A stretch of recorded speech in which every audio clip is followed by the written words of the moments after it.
Dear students, welcome to Gateway Classes. हम AKTU में engineering chemistry की यूनिट 4 पढ़ रहे हैं और हम आज शुरू करेंगे यूनिट 4 का लेक्चर नंबर 5। लेक्चर नंबर 5 में जो टॉपिक्स आज हम कवर करेंगे वो हैं estimation of alkalinity of water. फिर हालांकि पहले तो इसमें हम देखेंगे कि एल्कलाइनिटी ऑफ वाटर का मतलब क्या है, किसकी वजह से ये एल्कलाइनिटी होती है वाटर के अंदर, एंड तब उसके बाद में देखेंगे कि किस तरीके से आप गिवन वाटर सैंपल में एल्कलाइनिटी बता सकते हैं कि कितना एल्कलाइन है वाटर सैंपल या एल्कलाइनिटी उसमें कितनी है। सेम डिटर्मिनेशन में हम करेंगे numerical problems, that is how to determine the alkalinity of given water sample, और उसके बाद में हम डिस्कस करेंगे कुछ प्रीवियस ईयर क्वेश्चंस AKTU से। अब जैसा कि प्रीवियस लेक्चर में भी हमने डिस्कस किया था how to determine the hardness of given water sample, उसी का एक तरीके से हम कह सकते हैं कि दूसरा पार्ट है ये how to determine the alkalinity of given water sample. And यहाँ पे भी मैं आपको दोबारा वही चीज़ बोलूँगी कि ये आपके सिलेबस में अभी इंट्रोड्यूस हुआ है, दोबारा से री इंट्रोड्यूस हुआ है, और काफ़ी पहले ये आपके सिलेबस का हिस्सा हुआ करता था, तब इसमें से क्वेश्चंस आते थे। हार्डनेस डिटर्मिनेशन से भी क्वेश्चंस आते थे, एल्कलाइनिटी डिटर्मिनेशन से भी क्वेश्चंस आते थे, लेकिन अब जब ये री इंट्रोड्यूस हुआ है तो तब से अब तक AKTU ने इसके ऊपर कोई क्वेश्चन अभी नहीं पूछा है। लेकिन again it does not mean कि इससे क्वेश्चंस नहीं आ सकते, इंपॉर्टेंट टॉपिक है, क्वेश्चन आ सकते हैं। दूसरी बात है कि ये टॉपिक भी, एल्कलाइनिटी वाला टॉपिक भी आपका प्रैक्टिकल में भी है, यानी कि आप अपना एक प्रैक्टिकल करते हैं determination of alkalinity of given water samples, तो यहाँ अगर आप उसे समझ लेंगे, पढ़ लेंगे, तो आपको प्रैक्टिकल में भी हेल्प मिलेगी, वाइवा में भी इसकी हेल्प मिलेगी। चलिए देखते हैं। सबसे पहले हम जानेंगे कि एल्कलाइनिटी होती क्या चीज है। तो देखिए, alkalinity in water is due to the presence of OH minus, HCO3 minus and CO3 minus ions. अब देखिए, OH माइनस को क्या कहते हैं? OH माइनस को कहते हैं हाइड्रोक्साइड। HCO3 माइनस को कहा जाता है बाइकार्बोनेट और CO3 माइनस को कहा जाता है कार्बोनेट। तो एल्कलाइनिटी जो है किसी भी वाटर सैंपल में वो बेसिकली इन तीन की वजह से होती है, hydroxide ions, carbonate ions and bicarbonate ions, right. और ये आयंस को हम कैसे एस्टिमेट कर सकते हैं? हम इन्हें एस्टिमेट कर सकते हैं टाइट्रेट करके। वाटर सैंपल को आप टाइट्रेट करेंगे by titrating the given water sample against standard acid solution. तो जो स्टैंडर्ड सॉल्यूशन आप इसमें यूज करें, यानी जो ब्यूरेट में सॉल्यूशन लेंगे, वो क्या लेंगे? आप एसिड का सॉल्यूशन लेंगे। और इसमें इंडिकेटर्स जो यूज होते हैं, दो इंडिकेटर्स आप इसमें यूज करेंगे, फिनोल्फ्थलीन और मिथाइल ऑरेंज। तो दो इंडिकेटर्स इस टाइट्रेशन में यूज किए जाते हैं।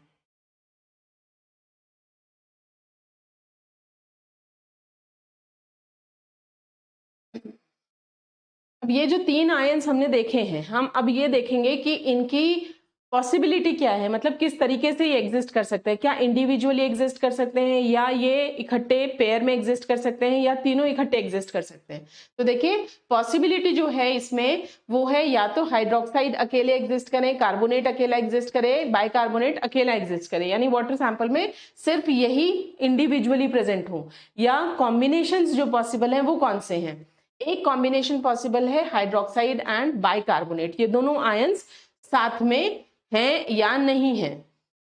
फिर है एक कॉम्बिनेशन कार्बोनेट और बाइकार्बोनेट का। तो देखते हैं इसमें से कौन सा पॉसिबल है, कौन सा पॉसिबल नहीं है। यहाँ पे जो ये वाला कॉम्बिनेशन है हाइड्रोक्साइड और कार्बोनेट आयंस का, ये कॉम्बिनेशन जो है ये पॉसिबल नहीं है, मतलब ये दोनों आयंस वाटर में इकट्ठे नहीं एग्जिस्ट कर सकते। क्यों है ऐसा? आप देख सकते हैं यहाँ पे हाइड्रोक्साइड और बाइकार्बोनेट आयंस जो हैं ये आपस में रिएक्ट कर जाते हैं, और रिएक्ट करके क्या बनाएंगे? आप देख सकते हैं इसमें वाटर एलिमिनेट हो गया और यहाँ पे कार्बोनेट आयंस बने हैं। यानी अगर हम कहें कि वाटर में ये दोनों आयन साथ साथ प्रेजेंट हैं, तो ये दोनों रिएक्ट करके कार्बोनेट बना देते हैं और साथ में वाटर मॉलिक्यूल बनाते हैं। तो एल्कलाइनिटी किसकी वजह से होगी? इनकी वजह से नहीं होने की, हाइड्रोक्साइड और बाइकार्बोनेट की वजह से नहीं है। अब एल्कलाइनिटी किसकी वजह से है? कार्बोनेट आयंस की वजह से है। ठीक है, तो इसमें से ये जो कॉम्बिनेशन है ये रूल आउट हो जाता है, मतलब ये एग्जिस्ट नहीं करता। रेस्ट जो है ये एग्जिस्ट कर सकते हैं। ठीक है, तो इस तरीके से आप देख सकते हैं। इसीलिए हम कैसे ये भी कह सकते हैं कि तीनों आयंस एक साथ इकट्ठे नहीं एग्जिस्ट कर सकते, क्योंकि तीनों में भी क्या होगा, अगर हम कहते हैं कि हमारे पास OH minus plus HCO3 minus and plus carbonate ions, क्या ये तीनों आयंस इकट्ठे वाटर में एग्जिस्ट कर सकते हैं? नहीं कर सकते, क्योंकि अगेन क्या होगा, ये दोनों आयंस आपस में रिएक्ट कर जाएंगे। क्या बनाएंगे? ये कार्बोनेट आयंस बनाएंगे, CO3 2 माइनस, और एक कार्बोनेट हमारे पास ऑलरेडी है, ये तो 2 कार्बोनेट के आयंस हो गए और साथ में बन गया हमारा वाटर मॉलिक्यूल। तो आपके वाटर सैंपल में जो एल्कलाइनिटी होगी वो किसकी वजह से होगी? Only because of carbonate ions, अगर तीनों रहते हैं। ठीक है, so these are the possible existence of these ions. या तो अकेले हाइड्रोक्साइड होगा, या तो अकेला कार्बोनेट होगा, या तो अकेला बाइकार्बोनेट होगा, और अगर कॉम्बिनेशन है तो सिर्फ और सिर्फ कार्बोनेट और बाइकार्बोनेट का पॉसिबल है।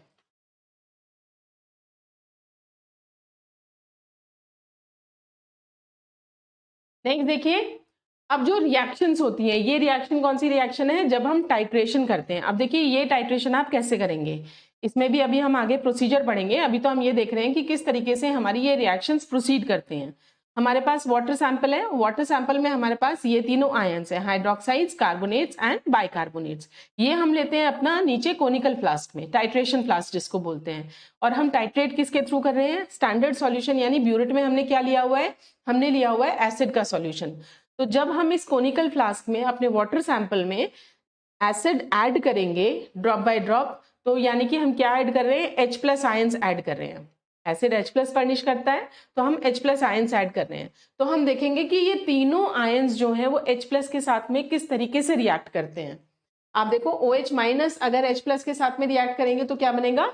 वाटर बनेगा। नेक्स्ट, कार्बोनेट आयन अगर H+ आयंस के साथ रिएक्ट करते हैं तो बाइकार्बोनेट बनेगा, और बाइकार्बोनेट आयन जब H+ के साथ रिएक्ट करते हैं तो वाटर एंड कार्बन डाइऑक्साइड बनता है। ठीक है, एंड पॉइंट्स देखिए इसमें क्या है, हम 2 इंडिकेटर इसमें क्यों यूज कर रहे हैं? सबसे कॉमनली आस्क्ड क्वेश्चन जो है आपका प्रैक्टिकल में वाइवा के दौरान, वो है कि इस टाइट्रेशन में आप 2 इंडिकेटर्स क्यों यूज करते हैं? तो 2 इंडिकेटर्स हम इसलिए यूज करते हैं क्योंकि इस टाइट्रेशन के 2 एंड पॉइंट्स हैं। इंडिकेटर का क्या काम होता है? इंडिकेटर का काम होता है ये इंडिकेट करना कि आपकी रिएक्शन अब कंप्लीट हो गई है, यानी कि एंड पॉइंट आ गया है ना। वो इंडिकेट करता है, किसी न किसी विजिबल इंडिकेशन देता है कोई ना कोई, जैसे कलर चेंज होगा, डिसअपियर हो जाएगा कलर, या अपियर हो जाएगा कलर, या प्रेसिपिटेट बनेगा। तो इस तरीके का कोई भी विजिबल चेंज जो देता है इंडिकेटर, उससे हमें पता चलता है हमारी रिएक्शन कंप्लीट हो गई। अब यहाँ पे आपने देखा शुरुआत में कि हम इस टाइट्रेशन के दौरान 2 इंडिकेटर्स यूज कर रहे हैं। कौन कौन से हैं? मिथाइल ऑरेंज और फिनोल्फ्थलीन। बाकी जितनी भी रिएक्शंस या जितनी भी टाइट्रेशंस आपके सिलेबस में है, वो सब में आप देखते हैं कि सिर्फ आप एक इंडिकेटर यूज करेंगे। This is the only titration जिसमें आप 2 इंडिकेटर यूज करते हैं।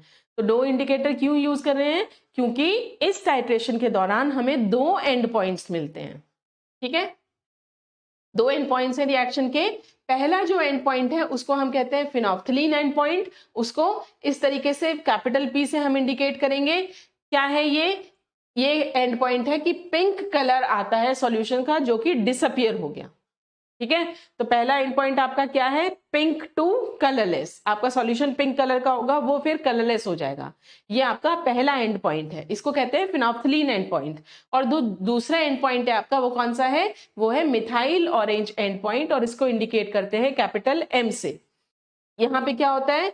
यहाँ पे हमारा जो सॉल्यूशन है कलरलेस था, उसका कलर चेंज हो जाता है, वो हो जाता है yellow to pink. Yellow colour कब आएगा? जब हम उसमें मिथाइल ऑरेंज इंडिकेटर ऐड करेंगे। और टाइट्रेशन के बाद में जब हम टाइट्रेशन कर रहे हैं तो फाइनली कौन सा कलर आएगा? पिंक। ठीक है, पिंक भी नहीं बल्कि ब्रिक रेड कलर आता है। पिंक ना आके हम इसको बोलते हैं ब्रिक रेड। तो आपका जो दूसरा एंड पॉइंट है वो क्या है? वो है येलो टू ब्रिक रेड। ठीक है, और ये कौन सा एंड पॉइंट है? मिथाइल ऑरेंज एंड पॉइंट है। देखिए अब यहाँ पे हम प्रोसीजर देख रहे हैं। प्रोसीजर में आपको पता चलेगा कि किस तरीके से दो एंड पॉइंट्स एनकाउंटर होते हैं। सबसे पहले आप देखिए क्या करते हैं, हम अपना 10 ml सैंपल जो है, एल्कलाइन वाटर सैंपल जो हमें मिला है, उसमें से 10 ml को पिपेट आउट करते हैं, यानी पिपेट की हेल्प से सक करते हैं और कोनिकल फ्लास्क में यानी टाइट्रेशन फ्लास्क में उसको ट्रांसफर कर देते हैं। Pipette out 10 ml of alkaline water sample in a conical flask. इसके बाद में आप क्या करेंगे, 2 से 3 ड्रॉप्स ऐड करेंगे फिनोप्थलीन इंडिकेटर की। ये फिनोप्थलीन इंडिकेटर जो है ये किस में कलर देता है, ये कर देता है हमारा बेसिक मीडियम में पिंक कलर देता है ये, और एसिडिक मीडियम में ये कलरलेस होता है। तो मैंने आपको बताया फिनोप्थलीन इंडिकेटर जो है, फिनोप्थलीन इंडिकेटर ये कैसे देता है, पिंक कलर। कौन से मीडियम में, इन बेसिक मीडियम, इन बेसिक मीडियम।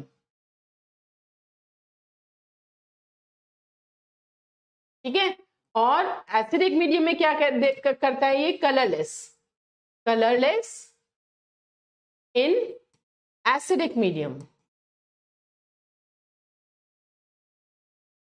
तो अब देखिए जब आप इसमें 2 से 3 ड्रॉप्स अपने फिनोप्थलीन की डालेंगे, आपका वाटर सैंपल कैसा है, एल्कलाइन है यानी बेसिक है।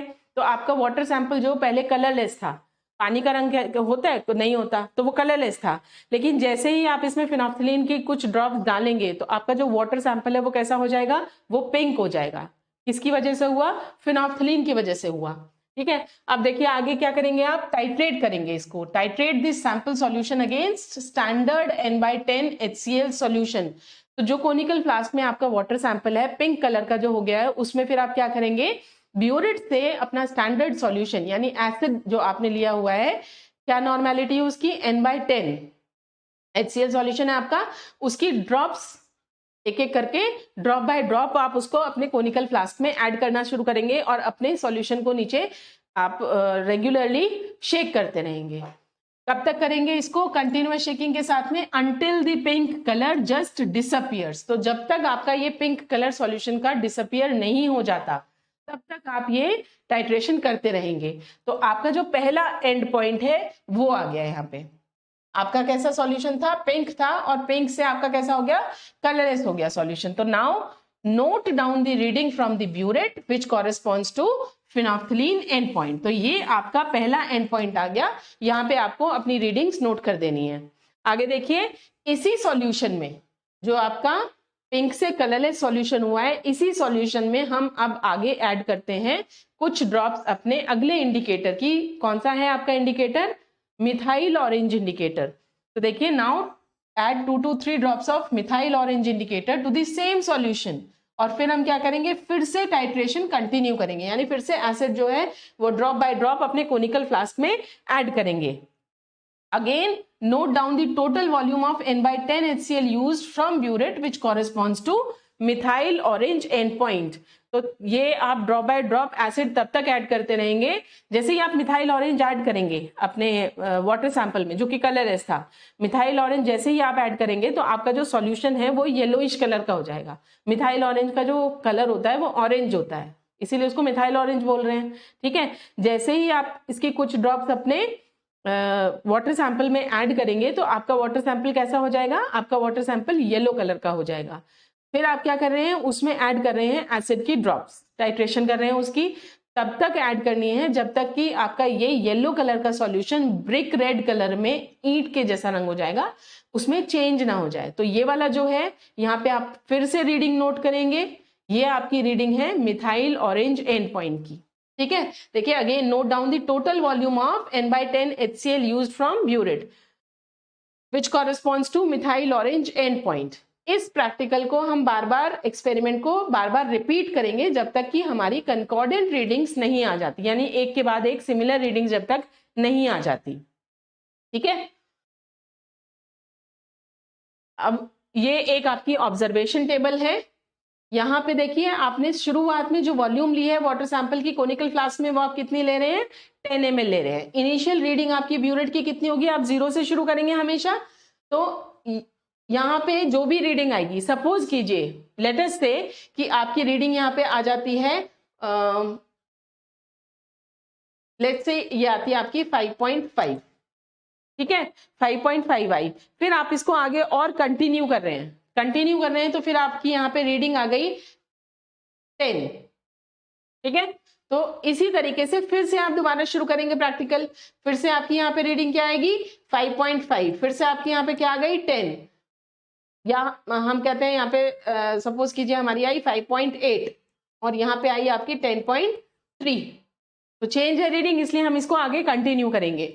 फिर से जब कंटिन्यू करेंगे, मान के चलते हैं कि अब की बार हमारी रीडिंग्स जो है एक के बाद एक 3 बार सेम आ गई, 5.8 एंड 10.3। तो ये आपकी फाइनल रीडिंग्स हो जाएंगी, क्योंकि ये कंकॉर्डेंट रीडिंग्स है। कंकॉर्डेंट रीडिंग्स कौन सी, मतलब एक के बाद एक। ठीक है, तो यहाँ पे आपका जो x की वैल्यू हो गई वो कितनी हो गई 5.8, x की वैल्यू हो गई आपकी 5.8, और y की वैल्यू कितनी हो गई आपकी, y की वैल्यू हो गई आपकी 10.3, राइट, y की वैल्यू हो गई आपकी 10.3।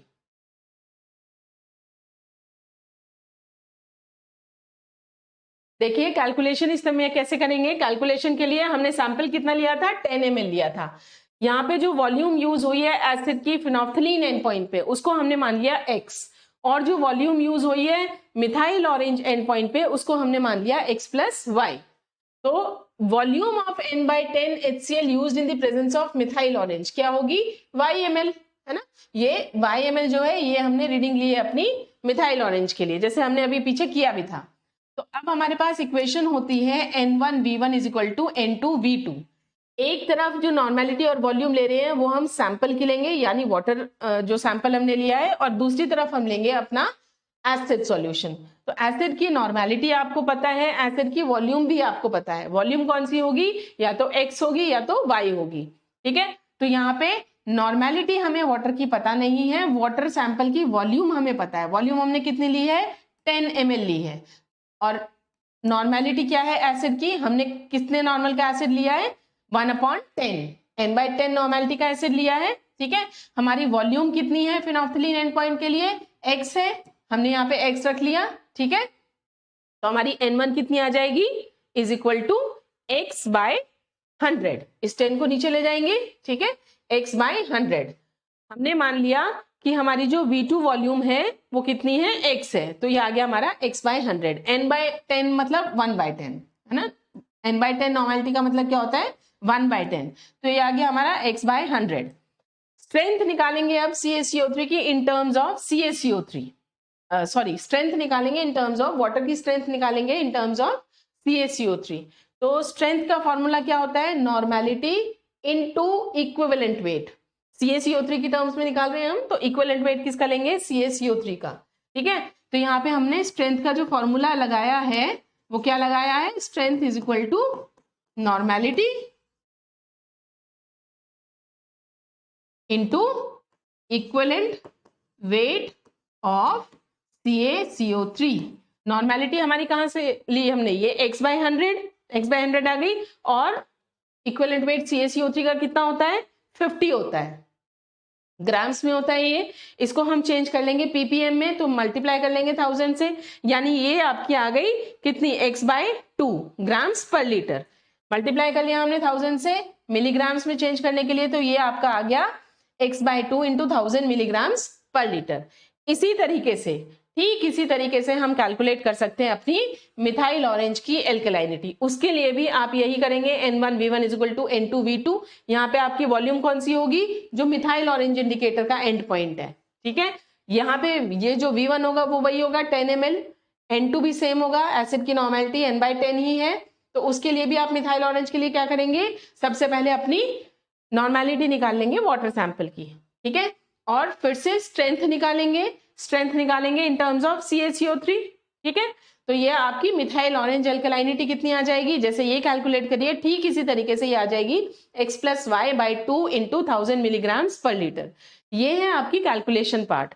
अब जब भी एग्जाम में आपसे ये कहा जाता है कि how can you determine the alkalinity of given water sample, तो आप क्या करेंगे, जितना हमने अब पढ़ा है शुरू से लेके, प्रिंसिपल से लेके, फिर प्रोसीजर से लेके, फिर कैलकुलेशन, ये सब कुछ आपको वहां पे लिख के आना है अगर आपसे पूछा जाता है theoretically. How would you determine the alkalinity of given water sample. ठीक है, ये सारा आप लिख के आएंगे। अब हम मूव करते हैं अपने न्यूमेरिकल्स की तरफ। इसी के न्यूमेरिकल्स हम कैसे सॉल्व करेंगे वो देखिए।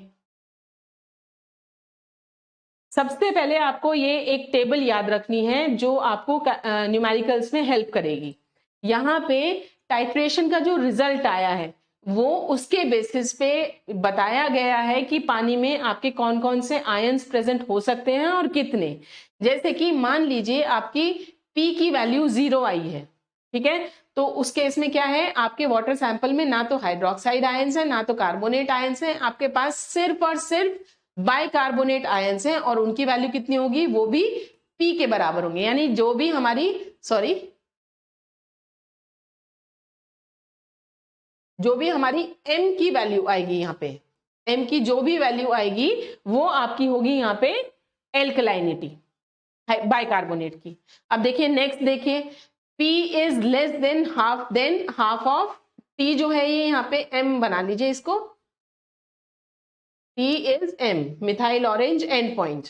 ठीक है, इसको M से रिप्लेस कर लीजिए।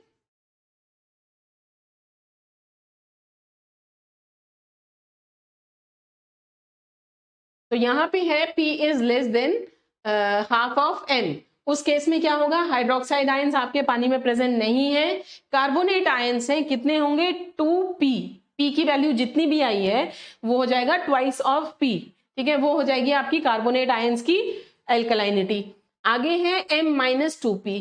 तो जो भी वैल्यूज आपकी आई है, M की जो भी वैल्यू आई है, P की जो भी वैल्यू आई है, वो यहाँ आप सब्सटीट्यूट करेंगे, कैलकुलेट कर लेंगे, वो हो जाएगी आपकी बाइकार्बोनेट। यानी अगर आपका केस ये आता है तो आपके वाटर सैंपल में कौन कौन से आयंस प्रेजेंट है, कार्बोनेट है और बाइकार्बोनेट है, कितने हैं ये आप कैलकुलेट कर सकते हैं। इसी तरीके से अगर P आता है आपका हाफ ऑफ M, उसमें भी आपके हाइड्रोक्साइड आयंस प्रेजेंट नहीं है, कार्बोनेट आयंस है, कितने हैं 2P हैं, बाइकार्बोनेट 0 है। P is greater than half of M, उस केस में हाइड्रोक्साइड प्रेजेंट है, 2P माइनस M से हम उसको कैलकुलेट कर सकते हैं, कितने हैं कार्बोनेट आयंस जो हैं वो कितने होंगे 2 ब्रैकेट शुरू M-P, और इस केस में बाइकार्बोनेट आयंस आपके एब्सेंट हैं। लास्ट केस है अगर P और M की वैल्यू दोनों की बराबर आती है तो क्या होगा, उस केस में देखिए हाइड्रोक्साइड आयंस प्रेजेंट है, कितने प्रेजेंट है, जो भी आपकी M की वैल्यू आई है वही आपकी हाइड्रोक्साइड आयंस की वैल्यू होगी। कार्बोनेट आयंस आपके पास कितने होंगे 0 होंगे, और बाइकार्बोनेट आयंस आपके पास में फिर से 0 होंगे। तो ये टेबल आपको मेमोराइज करनी है, आपको याद रखनी है। ठीक है, मैं अभी आपको एक न्यूमेरिकल लेके सॉल्व करके मैं आपको बताऊंगी 2-3 न्यूमेरिकल्स किस तरीके से हम ये क्वेश्चंस अटेम्प्ट करते हैं। लेकिन आपको ये टेबल याद रखनी है, ये टेबल आपको एग्जाम में बनी हुई नहीं मिलेगी, इसी की हेल्प से आप अपने न्यूमेरिकल्स करेंगे। देखिए स्टेप्स कौन से हमें फॉलो करने हैं, हमें फॉलो करना है एल्कलाइनिटी निकालेंगे due to the ions using the formula. एक बार हम निकालेंगे P की वैल्यू और एक बार हम निकालेंगे अपने M की वैल्यू, यही दोनों चीजें चाहिए हमें। तो दोनों की वैल्यू कैसे आप निकालेंगे, नॉर्मेलिटी ऑफ एसिड जो आपको क्वेश्चन में गिवन होगा into volume of N/50 acid. ये जो वॉल्यूम यूज हुई है ये फिनोफ्थलीन एंड पॉइंट पे कितनी यूज हुई है, एक बार तब रखेंगे, और दोबारा जब हम M की वैल्यू कैलकुलेट कर रहे हैं तो हम यूज करेंगे मिथाइल ऑरेंज एंड पॉइंट पे कितनी यूज हुई है, मिथाइल ऑरेंज एंड पॉइंट। तो ये हमारी दोनों के लिए अलग अलग आएगी। ठीक है, दोनों के केस में हमें निकालना है, एक बार P के लिए एक बार M के लिए, इंटू 50 इंटू 1000। ये 50 क्यों लिया है, क्योंकि इसको हमें CaCO3 की टर्म्स में कन्वर्ट करना है ना, तो इसलिए हमने यहाँ पे 50 लिया है। 1000 क्यों लिया है, ग्राम्स को मिलीग्राम्स में कन्वर्ट करने के लिए, upon volume of sample taken for titration. जैसे वहां पे हम 10 ml ले रहे थे तो आपको क्वेश्चन में गिवन होगा कि आपका सैंपल कितना है, तो ये फॉर्मूला यूटिलाइज करके आप M की और P की दोनों की वैल्यू कैलकुलेट कर लेंगे। ठीक है, और ये कैलकुलेट करने के बाद में आप उस टेबल को रेफर करेंगे, आपके पास P की भी वैल्यू है, आपके पास M की भी वैल्यू है। अब आपको अपने आप इस टेबल से देखना है कि आपका कौन सा केस यहाँ पे फिट बैठता है, जो भी इसमें से फिट बैठता है उसी के हिसाब से आप यहाँ पे कैलकुलेशंस कर देंगे हाइड्रोक्साइड्स, कार्बोनेट्स और बाइकार्बोनेट्स के लिए। ठीक है, calculate the alkalinity due to hydroxide, carbonates and bicarbonates using the alkalinity relationship table. देखिए न्यूमेरिकल लेते हैं एक, आपको यहाँ पे कहा गया है 100 ml of raw water sample, 100 ml of raw water sample on titration with N/1050 H2SO4 required 12.4 ml of acid to phenolphthalein endpoint and 15.2 ml of acid to methyl orange endpoint. Determine the type and extent of alkalinity present in the water sample। ये आपका question है, तो इसको हम उन्हीं फॉर्मूले से solve करेंगे। मैंने ऑलरेडी सॉल्व करके रखा हुआ है जिससे कि हमारा कैलकुलेशन का टाइम बच जाए। तो आप अपनी कैलकुलेशंस करके देख लीजिएगा अपने आप से।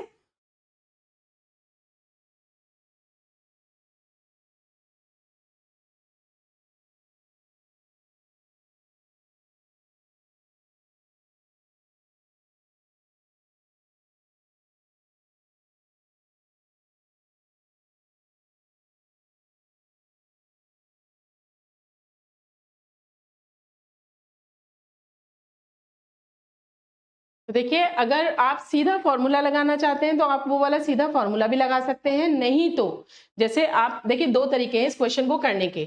एक तो है कि हम N1 V1 is equal to N2 V2 formula use करें। एक बार हम निकाल रहे हैं फिनॉल्फ्थलीन एंड पॉइंट के लिए, फिनॉल्फ्थलीन एंड पॉइंट के लिए N1 यानी यहाँ पे हमने ले लिया वाटर सैंपल और यहाँ पे हमने ले लिया एसिड इस तरह, ठीक है।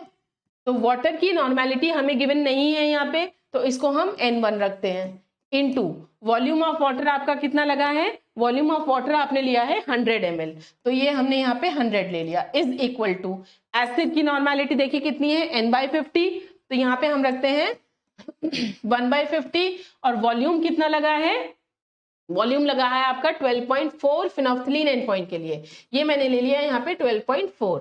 यहां से मैं N1 कैलकुलेट कर लूंगी, ये हो जाएगा मेरा 1/50 इंटू 12.4 अपॉन 100, ठीक है 12.4 अपॉन 100, राइट 1000 कर लेते हैं इसको, पॉइंट हमने हटा लिया। यहीं से हम क्या कैलकुलेट कर लेंगे, स्ट्रेंथ। स्ट्रेंथ का फॉर्मूला आपको पता है, स्ट्रेंथ यानी कि आप क्या कैलकुलेट कर रहे हो, पी की वैल्यू कैलकुलेट कर रहे हो। फॉर्मूला आपको पता है क्या है, normality into equivalent weight of CaCO3,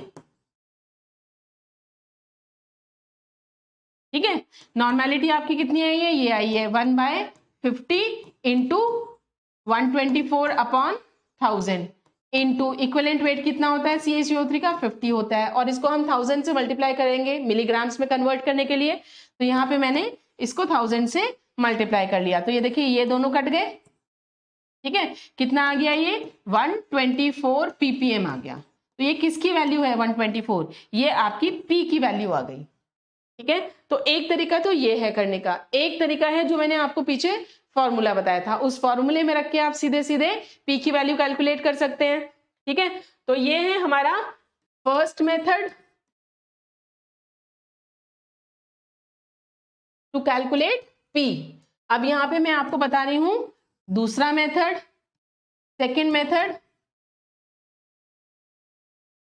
to calculate P की जो वैल्यू कैलकुलेट करनी है वो आप कैलकुलेट कर सकते हैं सीधा अपना फॉर्मूला लगा के। फॉर्मूला हमारा देखिए क्या था, ये फॉर्मूला था normality of acid into volume of acid used into 50 into 1000 upon volume of sample taken for titration. तो देखिए यहाँ पे हम लगा लेते हैं इसको, है यही फॉर्मूला, देखिए N2V2 अपॉन V1 हो जाएगा, ठीक है N2V2 अपॉन V1 हो जाएगा, है ना, और इसमें ही मल्टीप्लाई कर दिया है इक्विवेलेंट वेट ऑफ CaCO3, तो फॉर्मूला आपका यहीं से बन रहा है।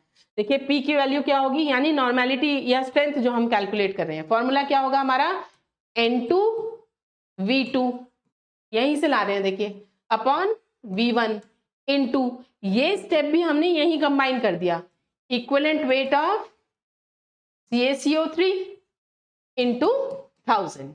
तो ये दोनों स्टेप्स को हमने एक जगह क्लब कर दिया है। N2 देखिए, N2 का मतलब क्या है, नॉर्मेलिटी ऑफ एसिड कितनी है 1/50 है, इनटू V2 की वॉल्यूम कितनी, V2 की कितनी है वैल्यू है 12.4 है, अपॉन V1 आपका कितना है, V1 है आपका 100 ml, into equivalent weight of CaCO3 कितना है 50 इंटू 1000। अब इस पॉइंट को हटा लेते हैं, ये 1000 हो जाएगा, पॉइंट हटा दिया तो देखिए 50 से 50 कट गया, 1000 से 1000 कट गया, ये कितना आया 124 ppm। ठीक है, तो आप कैसे भी करके कर सकते हैं, ये या ये जो भी आपको सही तरीका लगे उसको आप ऑप्ट कर सकते हैं। इसी तरीके से जो ये हमने किया है वैसे ही हम करेंगे मिथाइल ऑरेंज के लिए। तो अब हम करते हैं अपनी m की वैल्यू कैलकुलेट कर लेते हैं, फॉर्मूला सीधा वही लगा लेते हैं यहाँ पे, m इज इक्वल टू क्या फॉर्मूला होगा, normality of acid into volume of acid used कहां तक, मिथाइल ऑरेंज एंड पॉइंट तक के लिए, इंटू 50 इंटू 1000 अपॉन, अपॉन क्या आएगा, वॉल्यूम ऑफ वाटर,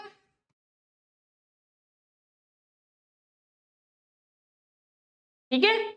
ये हमने 50 क्या लिया है, ये 50 है हमारा इक्विवेलेंट वेट ऑफ CaCO3, और ये 1000 हमने क्या लिया है, ग्राम से मिलीग्राम में कन्वर्ट करने के लिए लिया है। ठीक है, तो यहाँ पे आप देखिए नॉर्मेलिटी ऑफ एसिड हमारी कितनी थी 1/50 थी, इंटू वॉल्यूम ऑफ एसिड हमारी कितनी यूज हुई है 1/50।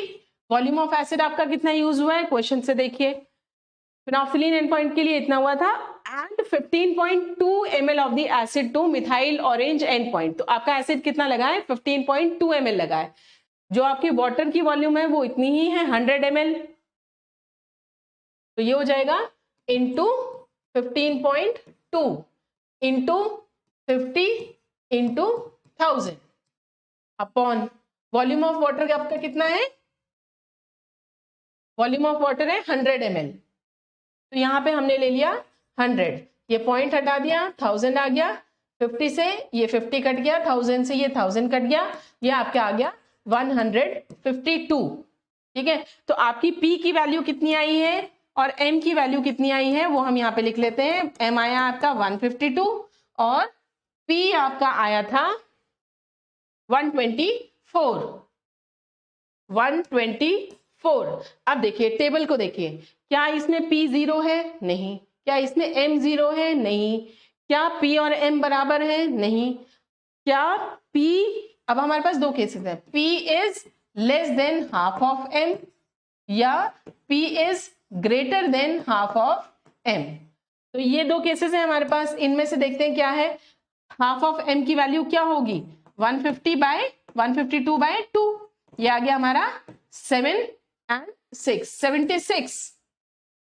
P की वैल्यू कितनी है 124 है, M की वैल्यू M/2 की वैल्यू कितनी आई 76, तो हमारा कौन सा केस लगा, ये वाला केस हमारा सही है, P is greater than half of M। Half of M कितना है 76 और P की वैल्यू कितनी है 124, तो ये लग गया हमारा P is greater than half of M, right. तो अब हम देखते हैं, सो है P is greater than half of M। अब देखिए अपनी टेबल पे देखिए, जो हमने टेबल यूज करनी है वो ये है, कौन सा केस आया, ये हमारा ये आया है P is greater than half of M। तो आपके पास में एल्कलाइनिटी किस किस की वजह से है, हाइड्रोक्साइड की वजह से है और कार्बोनेट की वजह से है, कितनी कितनी है 2P minus M and 2M minus P। तो ये निकाल लेते हैं, हाइड्रोक्साइड की कितनी होगी 2P माइनस M, सो OH माइनस कितना हो जाएगा 2P minus M। 2 into P की वैल्यू आपकी कितनी आई है, P की वैल्यू है आपकी 124 माइनस M की वैल्यू कितनी है 152। ठीक है, इसको कैलकुलेट कर लेते हैं, 2 4 जा 8, 2 2 जा 4, 2 1 जा 2 माइनस 152। तो देखिए ये कितनी आ जाएगी आपकी 6 9 96, है ना। हाइड्रोक्साइड की वजह से जो एल्कलाइनिटी है आपके वाटर सैंपल में वो कितनी है 96 ppm। ठीक है, अब देखिए नेक्स्ट आपकी किसकी वजह से होगी एल्कलाइनिटी, नेक्स्ट देखिए टेबल में जाते हैं फिर से, ये हो जाएगी हमारी carbonate ions 2m minus P. Next है CO3 2 माइनस, इसकी कितनी हो जाएगी 2m माइनस पी। तो 2m की वैल्यू कितनी है 152 माइनस p की वैल्यू कितनी है 124। तो ये आ गया हमारा 2 इंटू, देखिए कितना आएगा ये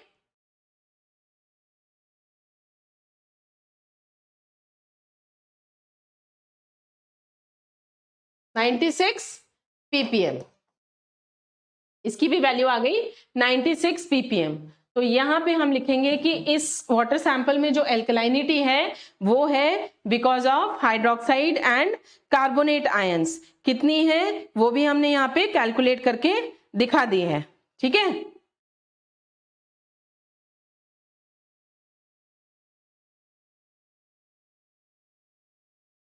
सॉरी, यहाँ पे आएगा ये 28, गलत लिख दिया मैंने, ये है 28।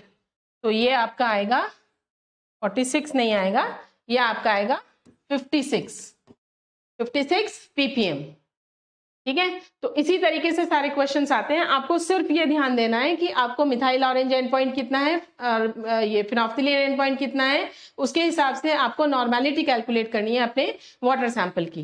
नेक्स्ट क्वेश्चन देखते हैं। देखिए 100 ml of a water sample required 25 ml of 0.05 normal acid. तो हम यहाँ पे निकाल लेते हैं P की वैल्यू।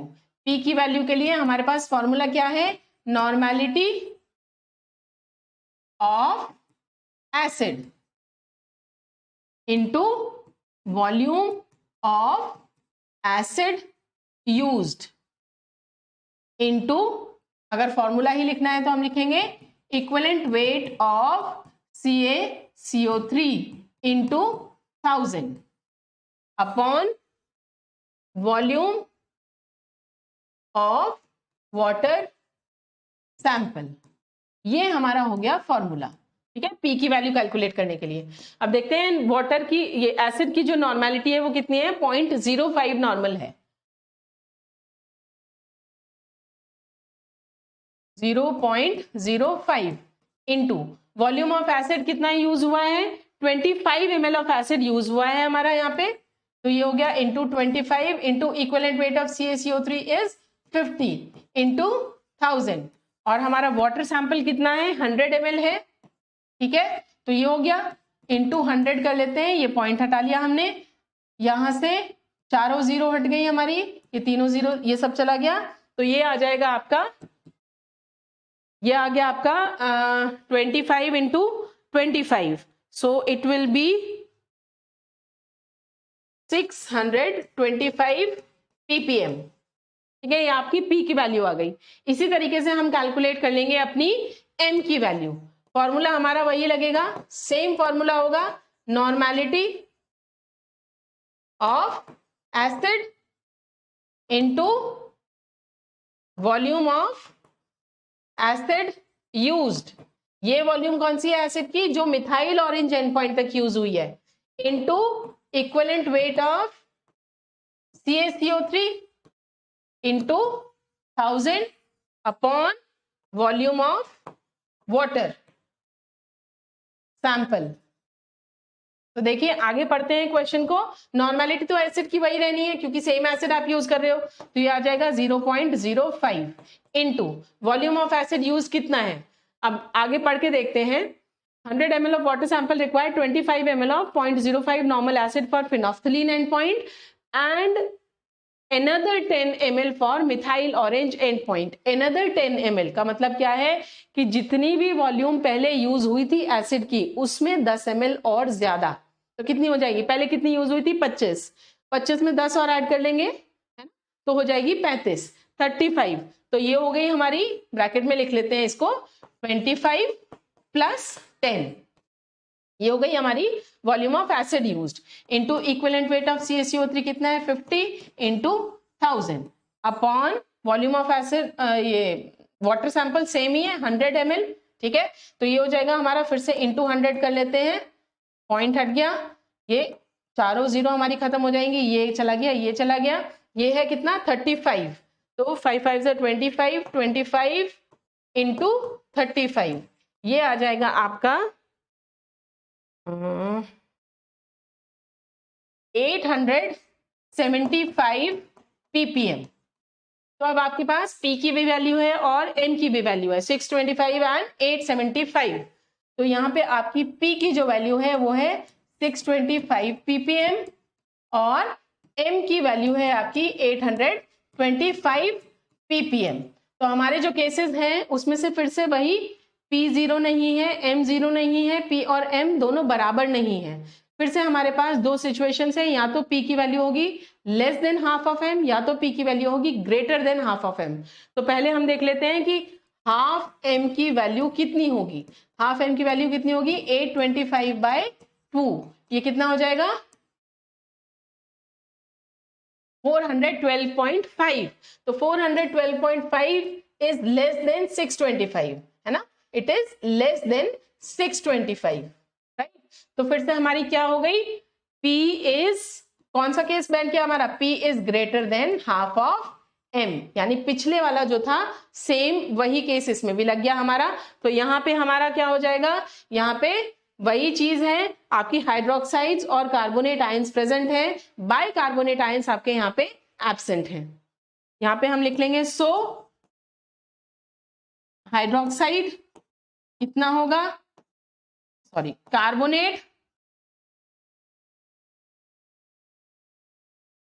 कार्बोनेट की वैल्यू क्या आएगी और बाइकार्बोनेट की वैल्यू क्या आएगी, वो हम लिख लेते हैं। यहाँ पे बाइकार्बोनेट तो आपके 0 होंगे, हाइड्रोक्साइड कितने होंगे, देखिए टेबल को रेफर कीजिए, टेबल को रेफर कीजिए, ये वाला केस है, हाइड्रोक्साइड कितने होंगे 2p माइनस m, और ये कितना होगा 2m माइनस p। बाइकार्बोनेट आपके कितने हैं 0 है,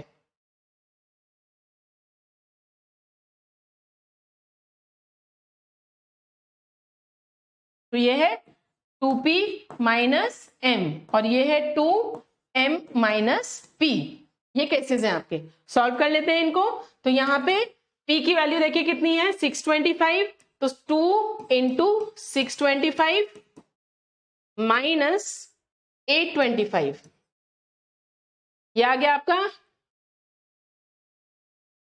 1250 माइनस 825, ये आ जाएगी आपकी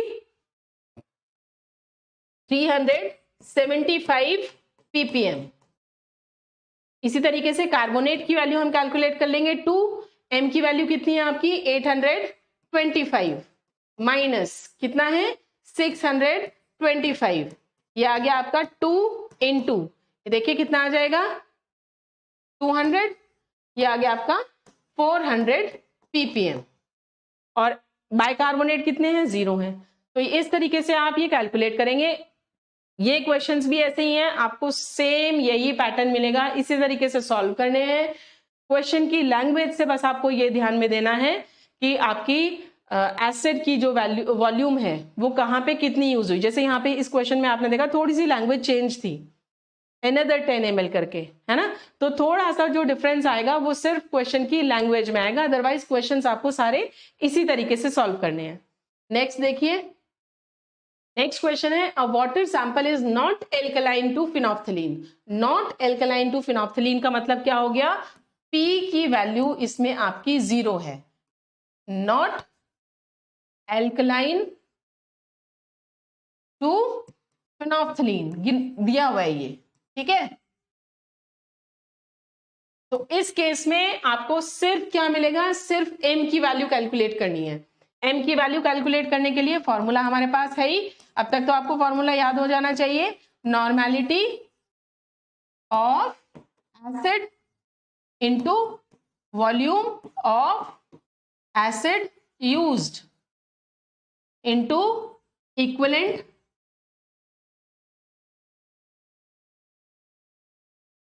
weight of CaCO3 into 1000 upon volume of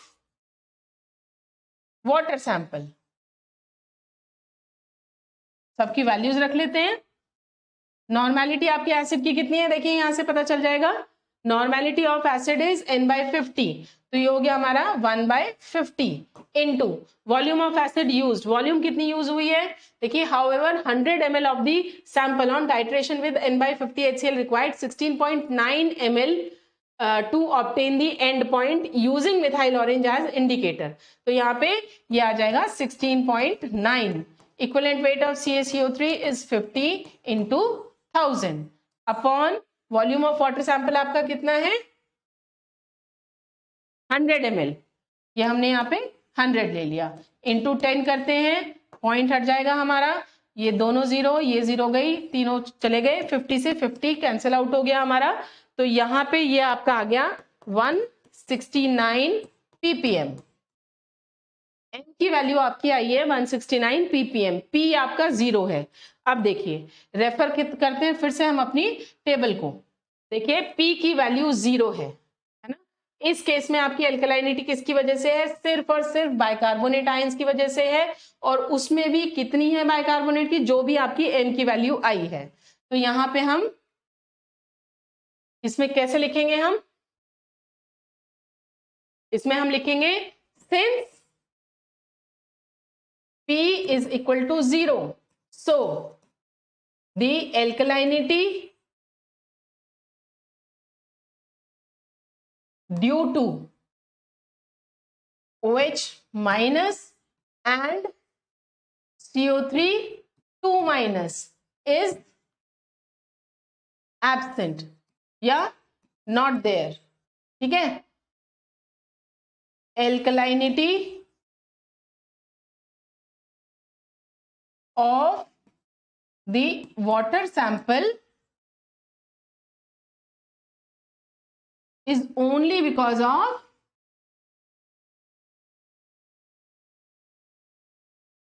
इसकी वजह से है बाइकार्बोनेट आयंस HCO3 माइनस, और कितनी होगी, एंड इट विल बी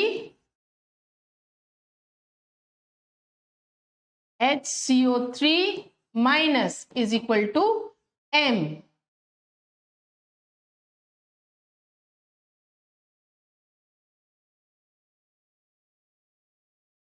कितनी आई है आपकी M की वैल्यू, M की वैल्यू आपकी आई थी 169, तो यहां पे बाइकार्बोनेट आयंस की अल्कलाइनिटी कितनी हो जाएगी 169 ppm, ठीक है।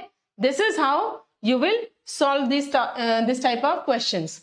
एक और क्वेश्चन देखते हैं, calculate phenolphthalein and total alkalinities of 300 ml sample that required 10 ml of 0.05 normal HCl to reach phenolphthalein endpoint and total of 15.5 ml to reach methyl orange endpoint. What type of alkalinity is present? Express in milligrams per liter, यानी ppm में, ठीक है।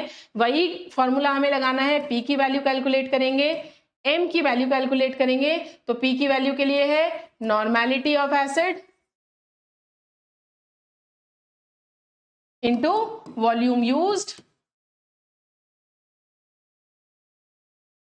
into equivalent weight of CaCO3 into 1000 upon volume of water sample। सबकी value आपको दे रखी है। Normality देखिए acid की कितनी है, normality of acid is 0.05 normal, तो ये हो जाएगा 0.05 इनटू वॉल्यूम कितना यूज हुआ है फिनोल्फथालीन एंड पॉइंट के लिए, आपकी ये हुई है 10 ml। Equivalent weight of CaCO3 50 and 1000 से यहाँ पे हम मल्टीप्लाई करेंगे। वॉल्यूम ऑफ वाटर सैंपल आपका कितना है 300 ml, तो 300 से इसको डिवाइड कर देंगे, ये आपकी P की वैल्यू आ जाएगी। तो कैलकुलेट कर लेते हैं इसको,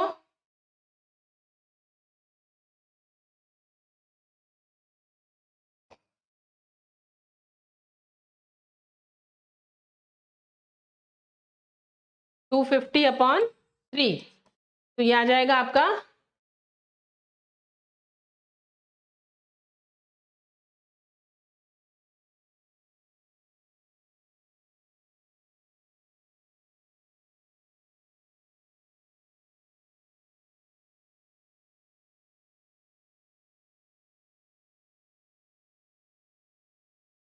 83.3 ppm। ठीक है, नेक्स्ट m के लिए फॉर्मूला लगाइए। m is equal to same formula होगा, सीधी वैल्यूज मैं यहाँ पे रख रही हूँ। नॉर्मेलिटी ऑफ एसिड कितनी है 0.05 इनटू वॉल्यूम ऑफ एसिड हमने कितना यूज किया है देखिए, and total of 15.5 ml to reach the methyl orange end point. तो वॉल्यूम है हमारी 15.5। कंफ्यूज नहीं होना, इन्होंने यहाँ पे थोड़ा सा लिख दिया टोटल ऑफ, कोई बात नहीं, जितनी भी यूज हुई है वही लिखेंगे। 15.5 into 50 into 1000 upon volume of water. Water हमारा कितना रहेगा सेम 300, पॉइंट हटा 100 लगा लिया, इंटू 10 लगा लिया, ये पॉइंट हटा दिया, यहाँ पे हमारा 1000 चला गया, ये दोनों चली गई। ठीक है, ये 0 से ये 0 कट गई, 5 6 30, तो ये आपका आ जाएगा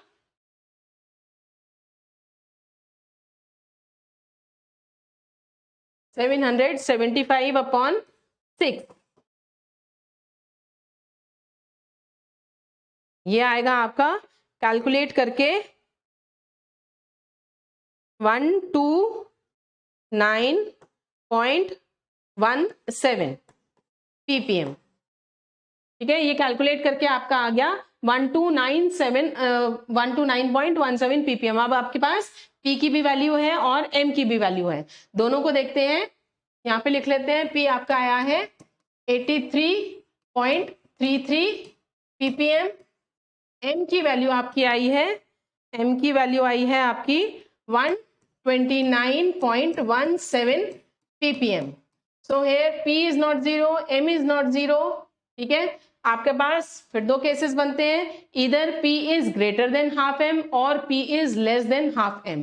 पहले हम निकाल लेते हैं हाफ M की वैल्यू क्या होगी, तो ये हो जाएगी 129.17 डिवाइडेड बाय 2, ये हो गया 2 6 12 और 2 4 8, 2 5 10 and 2 8 16 and something 64.58। तो m की वैल्यू देखो कितनी है, m की वैल्यू है 64.58 हाफ m की, और p की वैल्यू कितनी है 83.33। तो यहां पे भी सिमिलर सेम केस बना, p is greater than half of m। फिर से वही चीजें हैं, यहां पे क्या होगा, सो HCO3 minus ions are not present in water sample।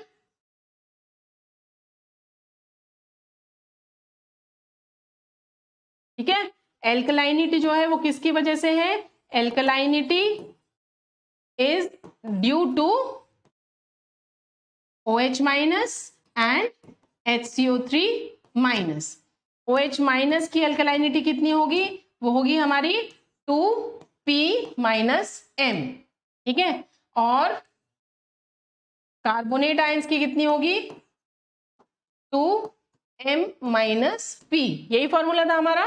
तो 2 इंटू P की वैल्यू देखिए कितनी है 83.33 माइनस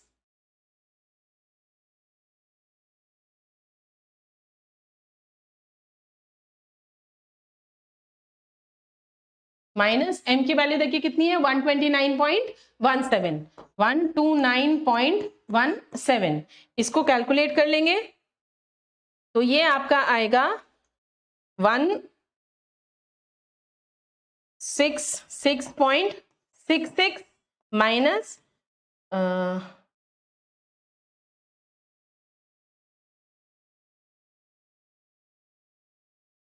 129.17। ठीक है, इसको कैलकुलेट कर लेते हैं, ये आ जाएगा हमारा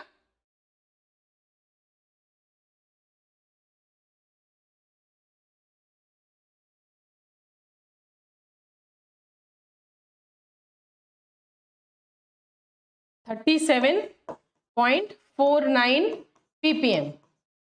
इसी तरीके से कार्बोनेट आयंस के लिए कैलकुलेट कर लेंगे, 2M की वैल्यू देखिए कितनी है 129.17 माइनस P की वैल्यू कितनी है 83.33। इसको कैलकुलेट करेंगे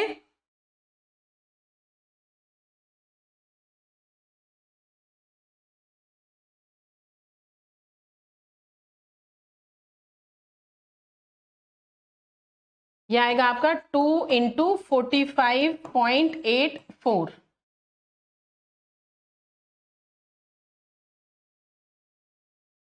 तो ये आ गया आपका 91.68 ppm। ये दोनों की वजह से एल्कलाइनिटी आपने कैलकुलेट कर लिया, हाइड्रोक्साइड और कार्बोनेट आयंस की।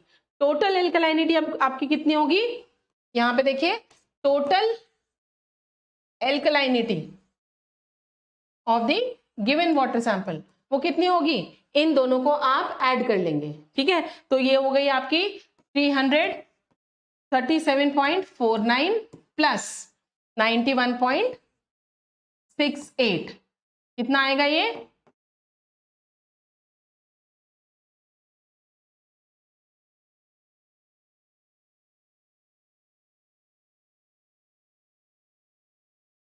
ये आ गया। टोटल एल्कलाइनिटी हो गई आपकी, एक बार क्रॉस चेक कर लेते हैं, 37.49 प्लस 91.68, 129.17, ये आपकी आ गई टोटल एल्कलाइनिटी, ठीक है। तो ये इस तरीके से आप सॉल्व करेंगे। क्वेश्चन में आपसे पूछा गया था टोटल एल्कलाइनिटी वाटर सैंपल में कितनी है और किन की वजह से है, तो किन की वजह से है, हाइड्रोक्साइड्स और कार्बोनेट आयंस की वजह से है। ये मैंने यहाँ पे गलत लिख दिया, बाई कार्बोनेट नहीं आएगा, यहाँ पे आएगा CO3 2-, ठीक है। So that is all for this lecture. Questions जो हैं आसान है, ये भी आपको सिर्फ प्रैक्टिस करनी है। यहाँ पे आपको क्वेश्चन की लैंग्वेज पे थोड़ा सा ध्यान देना है, डेटा जब उठाएंगे वहां से तो क्वेश्चन की लैंग्वेज पे ध्यान देना है, कहाँ पे कहीं ऐसा तो नहीं है फिनोल्फथालीन 0 दिया हुआ है ना, जैसे हमने अभी सेकेंड क्वेश्चन में देखा था। तो थोड़ा सा आप क्वेश्चन की लैंग्वेज पे ध्यान देंगे, डेटा वहां से उठाएंगे, फॉर्मूले आपके यही लगने हैं इसी तरीके से, और एक वो जो टेबल मैंने बताई थी आपको वो आपको याद रखनी है। अदरवाइज ये क्वेश्चंस बहुत आसान है, आप आसानी से कर सकते हैं। थैंक यू फॉर नाउ, मिलते हैं नेक्स्ट लेक्चर में।